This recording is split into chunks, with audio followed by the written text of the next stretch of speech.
Hi everyone, and welcome to your horoscope for the week of September the 13th, 2021. We have a really active sky playing out all throughout the week, and boy are we in for a ride because if you remember the last couple of weeks I said that this was going to be a moment of respite where the energy will start to build up again, perhaps not in the most favorable or peaceful sense, because tensions are starting to grow and it will be a very, very explosive autumn. And yes, so we reach the point where the respite is over, and this is the beginning of the rise of the tension. And why? We're going to explore that as we go through the horoscope. Now, one of the peak moments of the tension is not going to be next week, but the week after.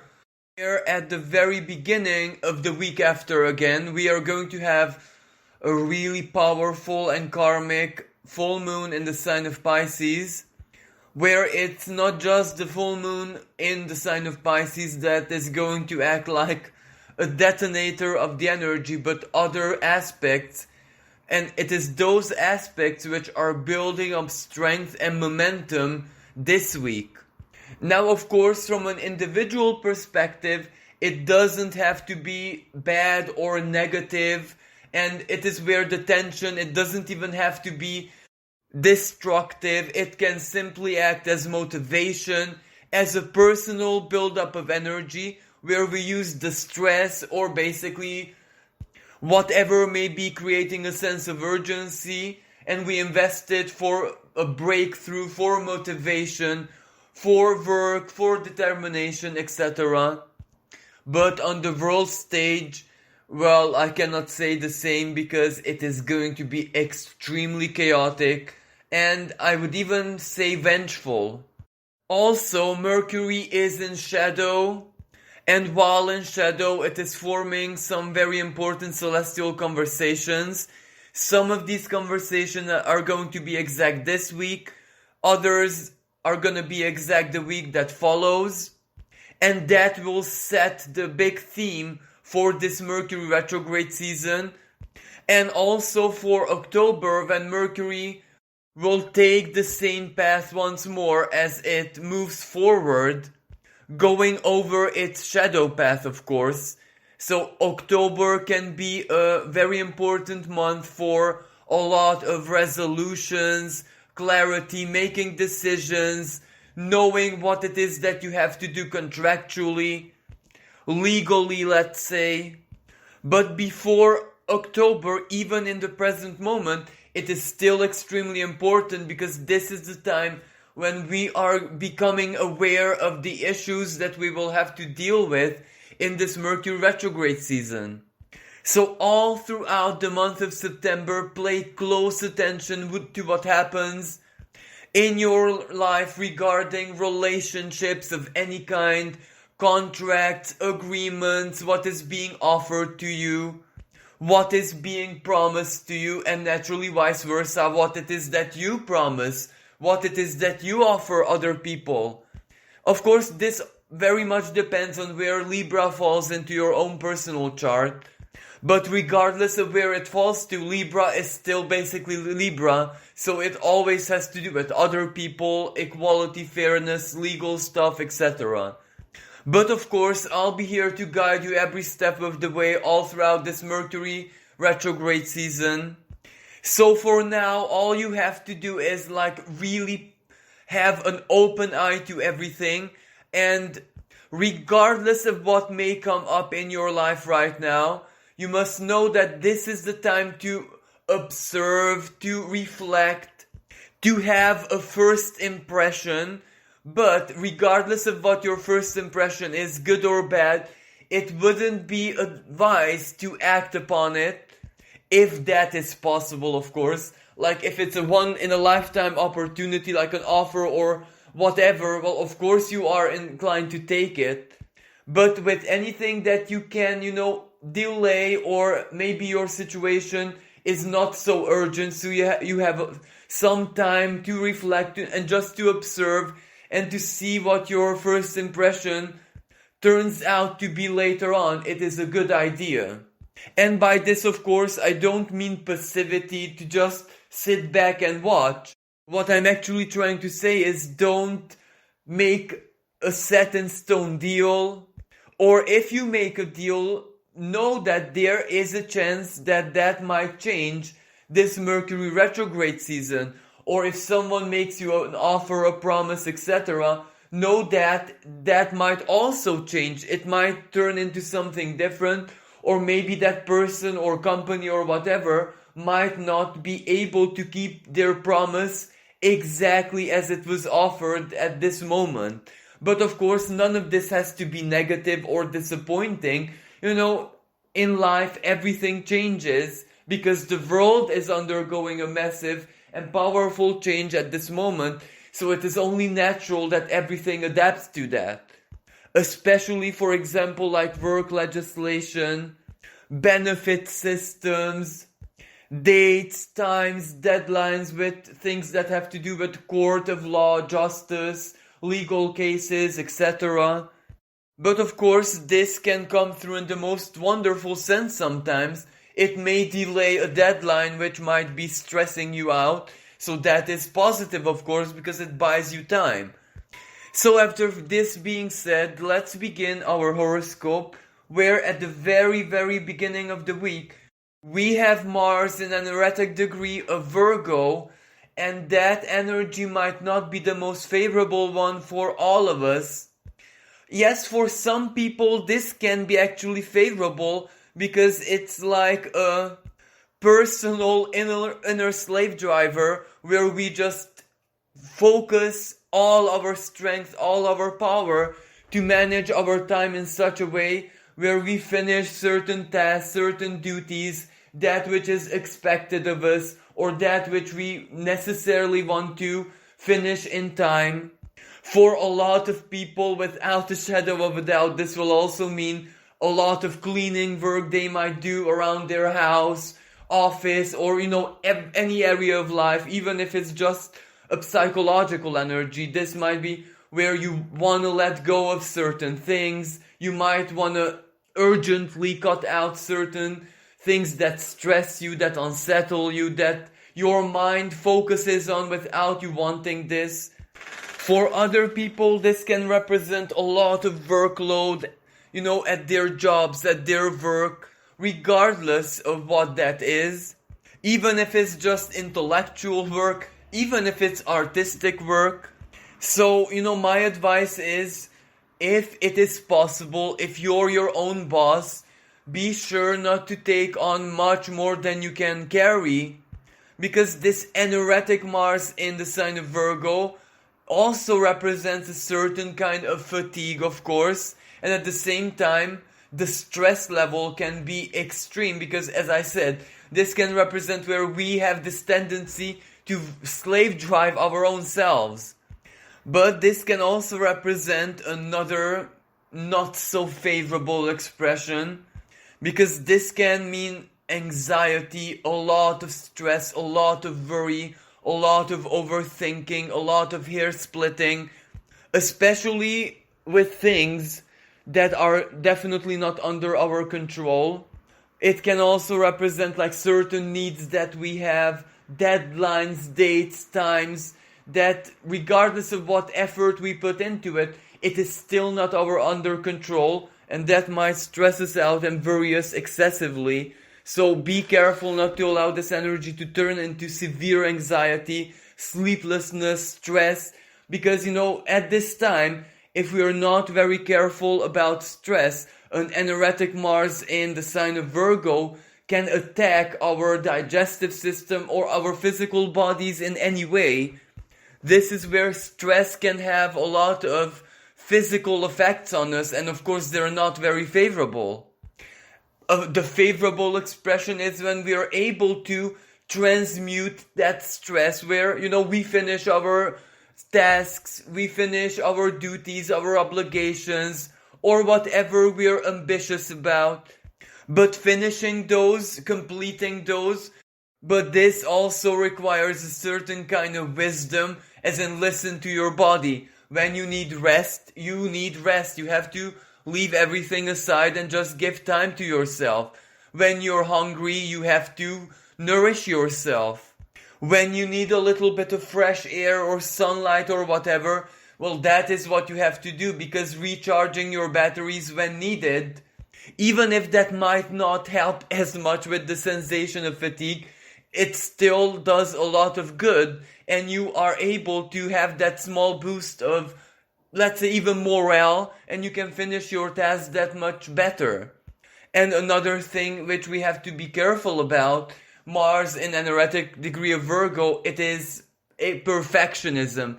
It's not good enough, not perfect, not totally symmetric. It's not how I planned it. It doesn't correspond with the vision that I had in my mind. This is where we have to basically lower our standards a little bit. And of course, not hair split. Another negative example of an anaretic Mars in Virgo, it is our criticism. Now, criticism to the self and what we do is very simple to handle, lower our standards, but Mars is the planet of action, and it can also mean to criticize the work or action of other people, especially if they serve us in any way, shape or form.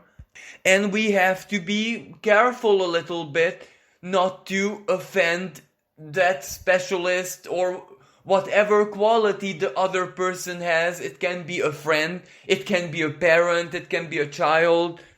Now, this doesn't mean to tolerate a kind of work which is like totally below the standards. But we mustn't hair split way too much, because if that work or whatever is being offered to us meets, at least the basic standards, well, it is what happened, it is what we received this time, and it has to be okay sometimes. Because this is where criticism, hair splitting, not good enough, not exactly what I wanted, it needs a couple of finishing or perfecting touches. It is just a waste of time right now. It is basically a misuse of that Mars. And a lot of us might experience digestive problems with this anaretic Mars. So be careful what you eat, be careful with your diet. Any excesses are not recommended. And of course, natural supplements, because Virgo is Mother Nature's gift, of course. The plants, the substances. Virgo is basically where Mother Nature is the best chemist, the best scientist out there. So what she can offer is like exclusive. It is the best of the best quality that one could possibly wish for. There is a saying in my culture where Mother Nature has solutions to every possible problem. This is one of the better uses of this Mars in Virgo. If you have a problem, and by this I don't mean like some serious illnesses where you have to use your diligence and your rationality. When it's serious, of course, go to a doctor. But when it's something minor, this would be a really good energy to try out some alternative natural treatment. Like a plant, vitamins, natural supplements, essential oils, etc., etc. Now, all of this is not so bad on an individual level, but this is where Mars in anaretic degree of Virgo, on the world stage, well, this might not be a really good energy. Because this is where no solution to our problems is good enough. And when I say problems, it is the global problem, collective problem. For example, the COVID situation, everything that has to do with vaccine, because that is also under the rulership partially of Virgo and Pisces, its opposite house. So not having perfect solutions at this time will ultimately anger people quite a lot.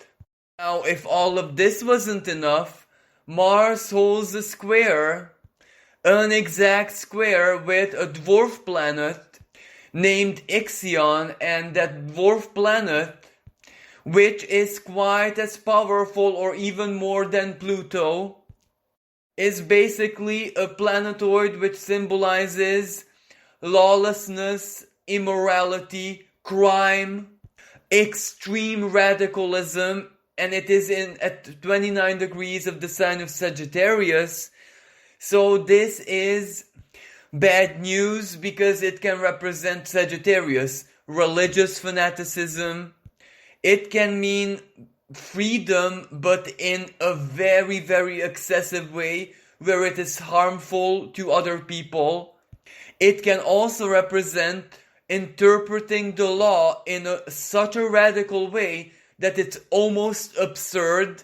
For example, this is where certain people will see discrimination even when there isn't any.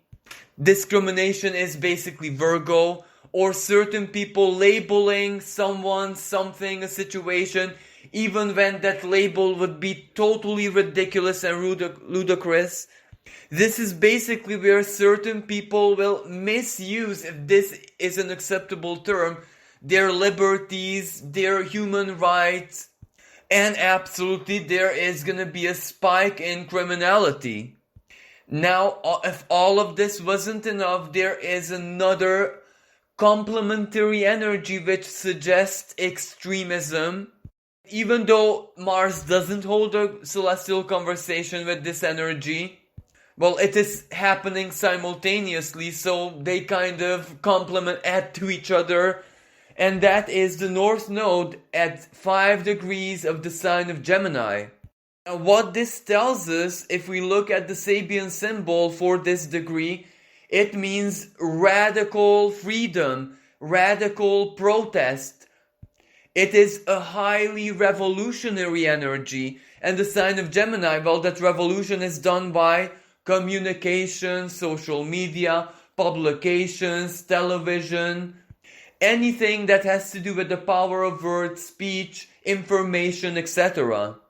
So this is kind of where people will incite other people to protest, but this is where maybe for the first time the protests are a little bit unjustified. This is where people are either gonna be, as I said, extremely radical, and if we look at the South Node and the same degree of Sagittarius, either so oblivious and passive that they will have absolutely no reaction.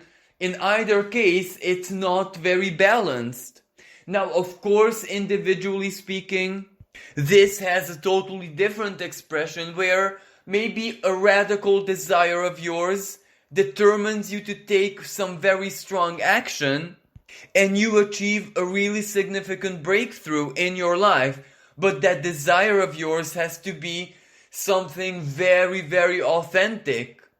But, on the world stage, this is kind of the spark which starts a blaze, because the North Node is our collective karma. So even though we have to rebel at this moment, this is where the truth has to be a very powerful tool, so to speak.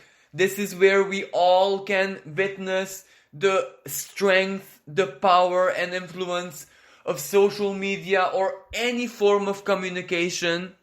But Gemini is a dual sign, so it can be used for good and bad equally. Also at this time, Venus is going to be in the sign of Scorpio, a part of the sky where she is also a little bit radical. So this means that we're gonna be a little bit very intense with our emotions, with our feelings, our desires. These desires can be very, very primal. They can source from our primordiality, if this makes sense. Of course, this has a positive expression. For example, we know what we want, we know what we desire, and we basically align ourselves to obtain that, whatever it takes. This can also represent, Venus is the goddess of love and beauty. We know what love means for us, and we accept nothing less than what we think we deserve. This can also be a highly sexual energy where love and everything which has to do with romance has to be felt through very profoundly, whatever this means for everyone personally. But the negative expression of this energy, well, it is not getting what we desire, not having our needs fulfilled, regardless of what those needs are, will make us that much more irritable, that much more basically scorpionic, either consciously, but this is where it can also be unconsciously, as in we might be very disciplined individuals, but when we are, frustrated emotionally, it can just mess up our hormones, and we, like it or not, want it or not, we become a little bit, irritable and very intense. And another thing that this Venus in the sign of Scorpio is very notorious for, well, if we have a big desire, needs of any kinds, and, our situation is in such a way that we are not able to experience them, have them, live them in the now, but someone who we know is actually enjoying that which we would so much love to have, this might create a little bit of envy, a little bit of darker feelings inside of us. And while usually this isn't a big deal because this is human nature after all, if we add to the picture that, there is this Mars and Ixion square, and at the same time a very rebellious North Node in the sign of Gemini, from a collective perspective, this might really incite spirits. Also, at the same time, the Sun opposes Neptune, and this is a very heavy energy. This is where, from a psychological and emotional perspective, we might find it a little bit difficult to face reality, especially if that reality is something ongoing. We may wish to escape, we may wish to live at least for, let's say, 5 minutes, something else, as in our dreams, as in our happiness, to just be free in our ideals. And to be totally honest with you, the Sun and Neptune opposition is a little bit melancholic, sad, depressive. The Sun is fiery, the Sun is our self-expression after all, our identity, the ego, not to be understood in a bad sense. It is basically our human identities, and the sign of Virgo, well, everything material in our life, so it has to be there physically, what our needs, our desires, to be there physically, to be lived, to be experienced. Also, our work, whatever it is that we do, also Virgo, should be rewarded, not necessarily materially, but maybe gratitude, or us being able to feel that we are valuable, that we are appreciated, or our work, whatever it is that we sacrifice, produces certain effects out there. And if this Neptune drowns the light of the Sun, because Neptune is the deep sea, it is a more powerful planet than the Sun, well, it can make us feel a little bit wishy-washy, disappointed, melancholic, sad. We may, remember all of our disappointment from the past, of course, everything that wounded our ego, our sense of pride, everything that basically restricted our self-expression. Now, of course, this may not really be that negative for an artist, for someone very, very Neptunian, because even if it's a little bit wishy-washy, melancholic, etc., well, they can turn it into art later on. Or for spiritualists, well, this is where the ego is a little bit challenged, but no problem at all. We are our soul, we are our spirit, we can access altered state of consciousness, meditation. So for these kind of people, those who are very Neptunian in nature, this might not be that big deal, especially that this aspect is something that repeats every year. Of course, maybe not in this format, but still, those who are very Neptunian in their nature will not find it that very difficult. But what I'm trying to say here is, well, those who are already rebellious at this time are going to be even more agitated by the Sun and Neptune opposition. Now, if all of this wasn't enough, on the 15th, Mars leaves the sign of Virgo, and you might think, oh, finally it leaves an erratic position of Virgo, the hair splitting is over, right? Well, absolutely from an individual perspective, but from a collective perspective, that is where the troubles begin to start, because Mars enters 0 degree of Libra, right? And that is the world axis. Mars is the activator. Whenever it touches 0 of Aries, Cancer, Libra, or Capricorn, something is bound to take place on the world stage. And the sign of Libra is diplomatic relationships. The sign of Libra is agreements. It is the law, legislation, equality, fairness, equity, non-discrimination. The scales of justice, basically. On one side, we can see the power of the people. On the other side, we can see centralized power. And there is more than one way to balance the scales. And Mars is the planet of action, so, there is definitely going to be some kind of action here.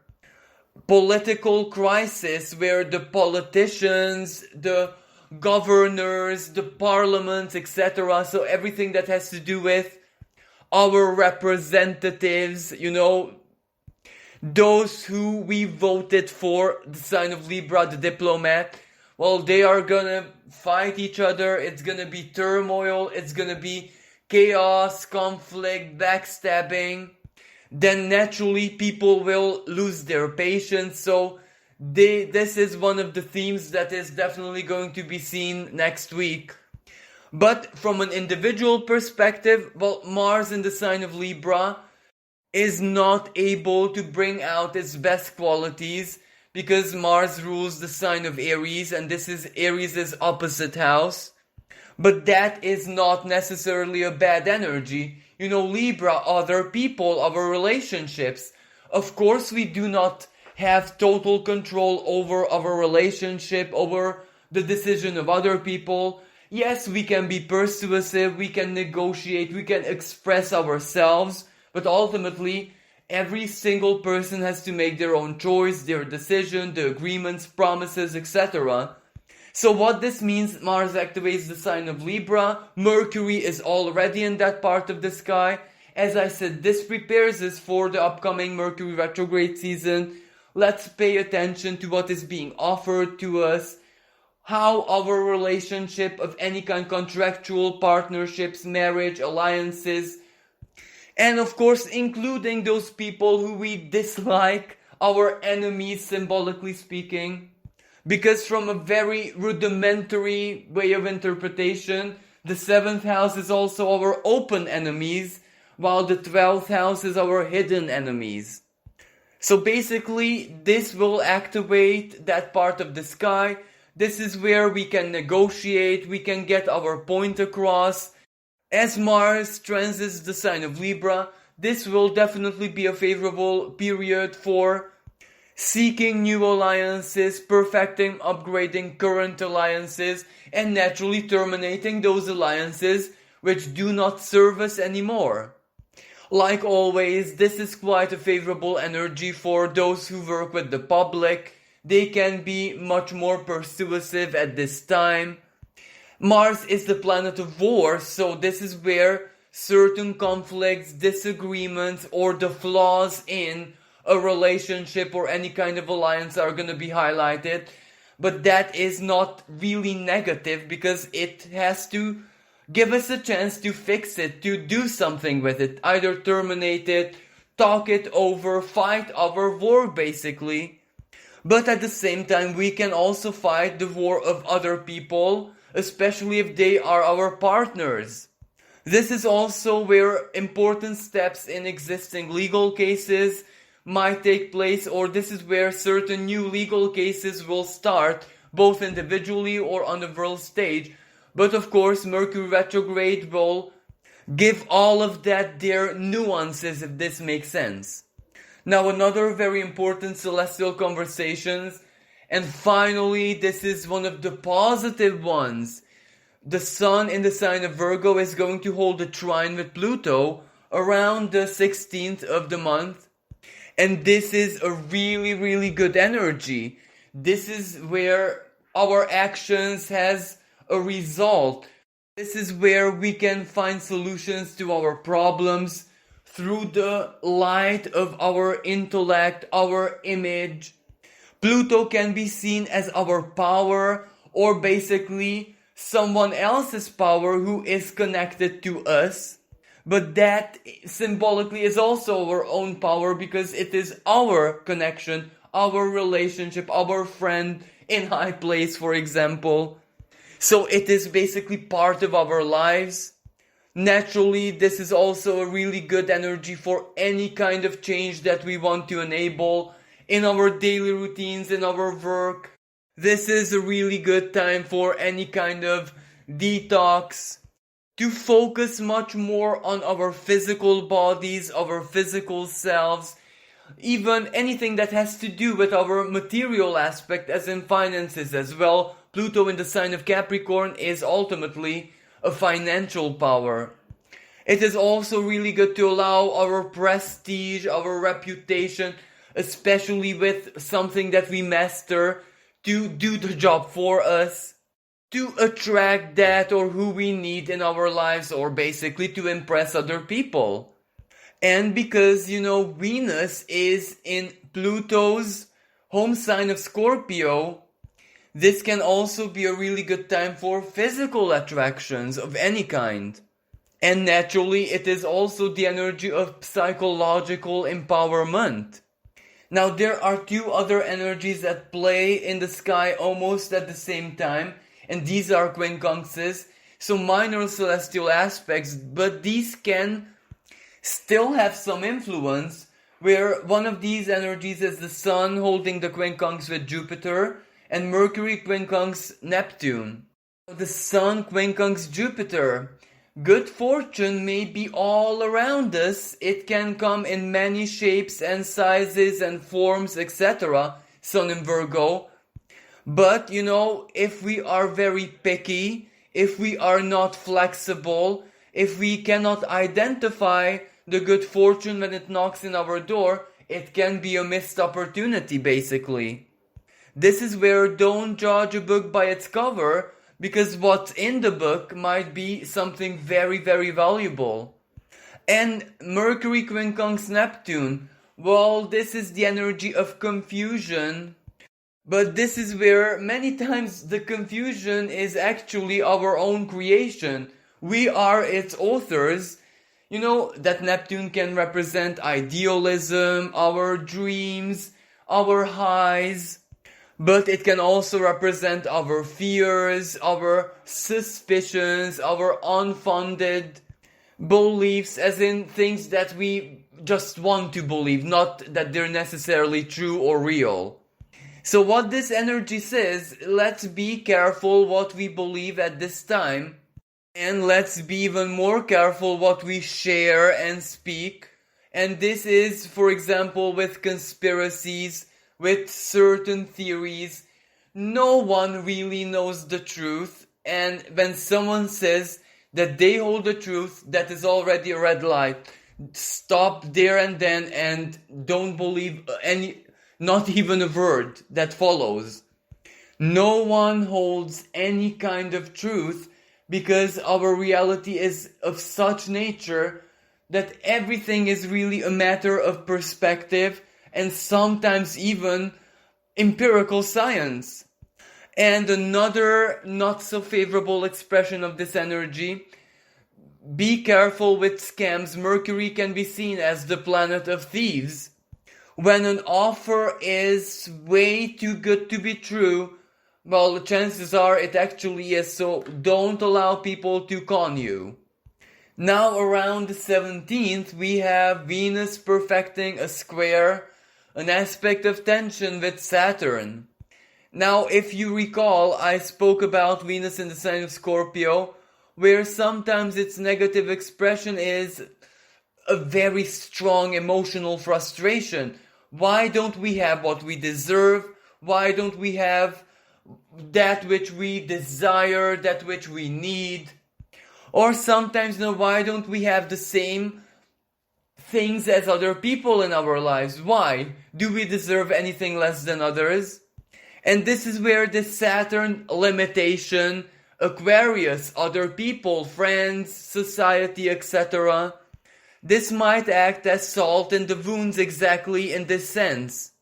Some people have everything that they could desire, especially financially, because after all, Scorpio is a very strong financial energy, or the energy of pleasure.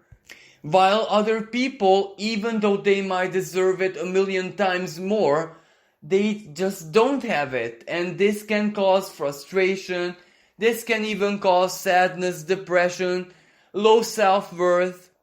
But ultimately, the divine wisdom in here, because Saturn is the karmic teacher, whenever it poses a restriction, a limitation, it wants to tell us something.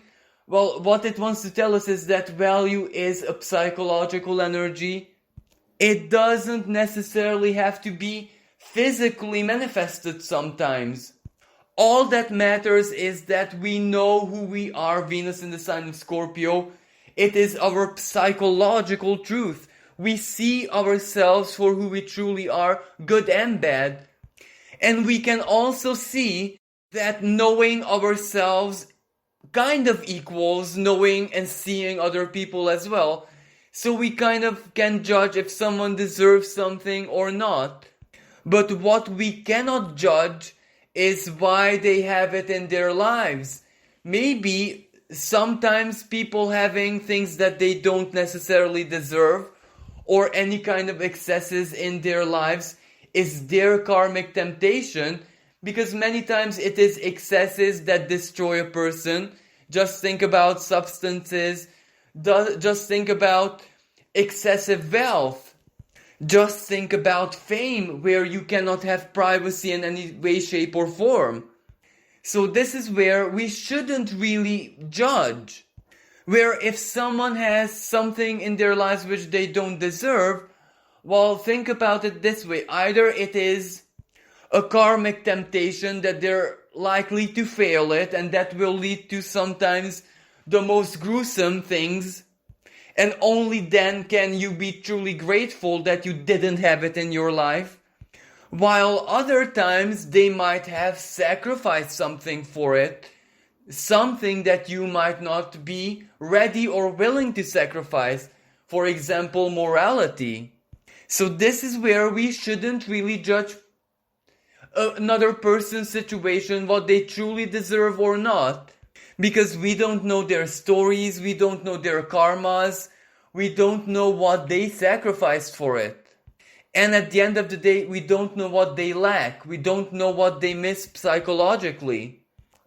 And at the end of the day, the positive side of the Saturn-Venus square, sometimes our limitations protect us. Those are forms of divine protection, for example. And one of the first examples that comes to my mind, someone might say, well, why don't I have this ultra-modern hyper car in my life? And if you meditate and philosophize a little bit about this, well, on one hand, an ultra-modern, special, rare, whatever car attracts thieves and criminals, so you don't want that in your life, do you? And on the other hand, a very strong motor can ultimately lead to demise. Maybe there is a karmic agreement between you and the universe so that it protects you exactly from that. And one of the best ways to protect you is not allow you to have the tool of your demise. Simple as that. Now on the very, very end of the week, we have another tensionate aspect where the Sun squares the galactic center. And this isn't actually a bad aspect at all if you know how to use it. Well, the Sun squaring the galactic center is ultimately questions. You know, why this, why that, why not this, why not that?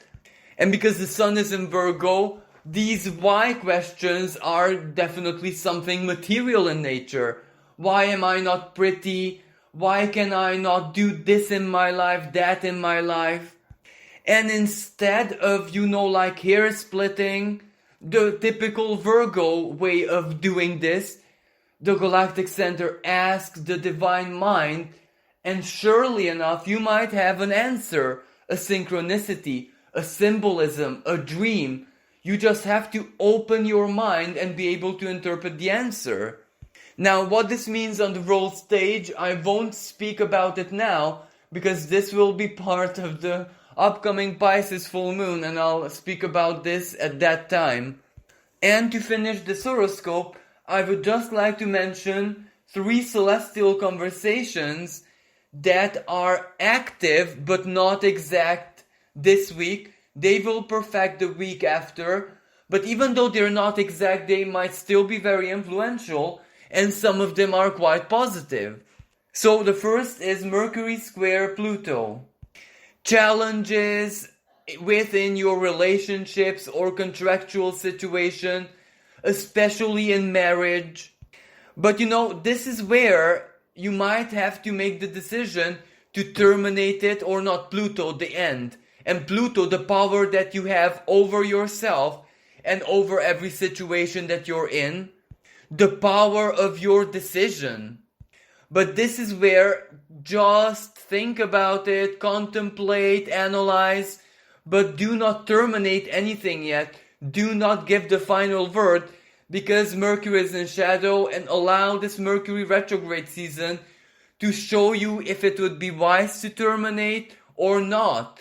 This can also represent power games in a relationship, But again, allow this Mercury retrograde to, yes, stir you up, but give you answers. For example, passion and sexual energies are not in your marriage, relationship, etc.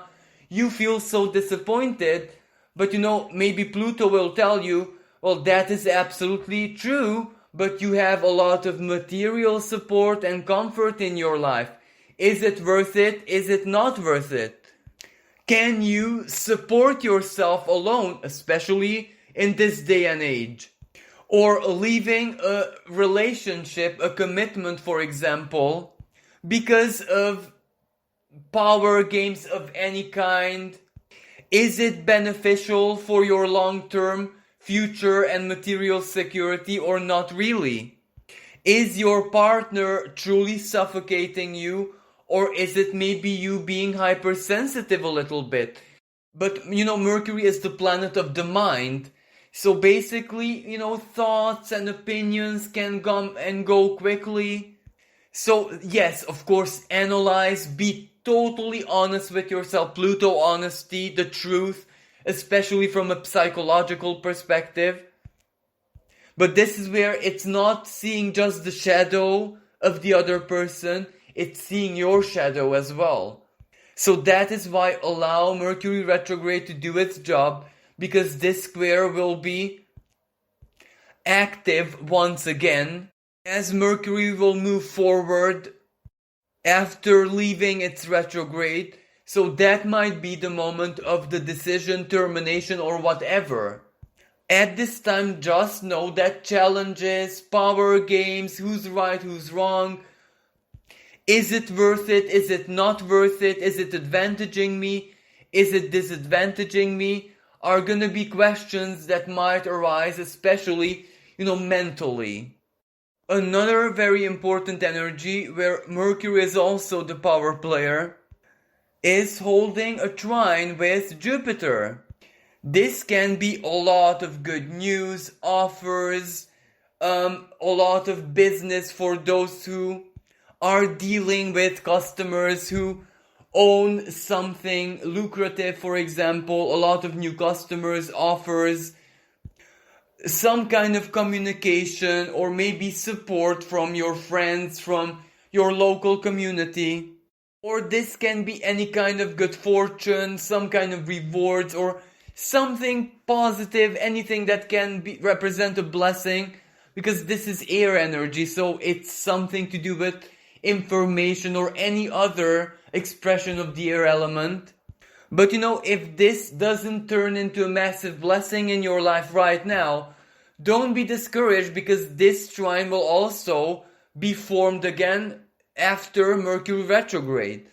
So basically, if someone, like let's say your friends or social circle, local community, partner of any kind, offers their support, promises you something, that energy can last for a couple of months. So this is where you can really think it through.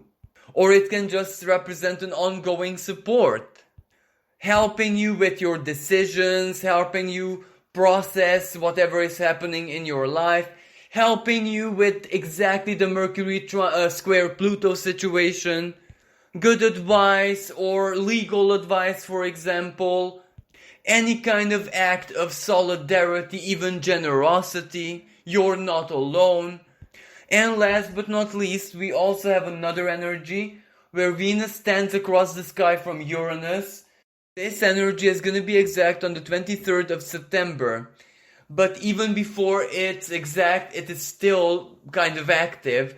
Venus in the sign of Scorpio can very well represent currency, debt, anything that has to do with banks, financial institutions. It can represent any kind of debt, but at the same time it can represent certain kind of investments.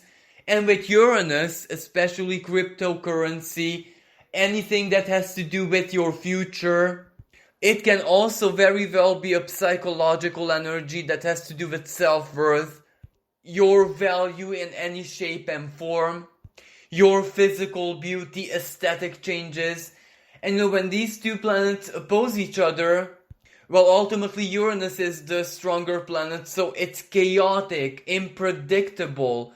There can be like a peak moment where cryptocurrency skyrockets one day and it kind of crashes the other day. So this requires awareness and diligence. Risking something big is not very advised at this time, but risking small, not so very significant or impactful things or amounts of money or whatever, small investments, they can actually pay off big time.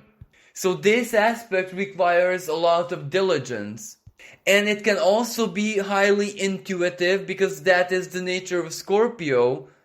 Just that Uranus is very, very chaotic and it is in Venus's home sign of Taurus.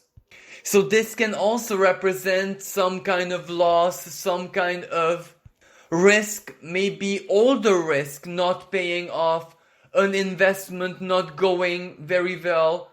But this is where you shouldn't really panic because Venus will enter later on the sign of Capricorn, where it will hold the trine with Uranus, and that might be a moment when it does pay off. Well, this aspect also speaks about energy and fuel. This is where stock markets can also display a very chaotic pattern. That is where the unpredictable can change things around very, very quickly. Naturally, this can also represent like a shorter term financial crisis, even globally.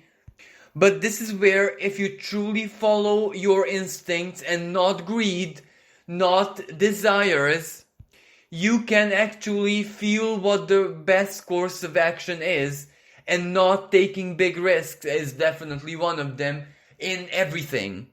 Now, romantically speaking, you might get attracted to a very unusual person, especially physically, so to speak. And if you're single, that's no problem whatsoever. But if you're in a committed relationship, be very careful because Uranus is surprise, surprise, chaos. And the sign of Scorpio is secret. It won't stay a secret for that much long. So, be very diligent. So this concludes this week's energies. Thank you so much for listening. If you'd like to support my work and channel, you can donate on the PayPal link in the description below.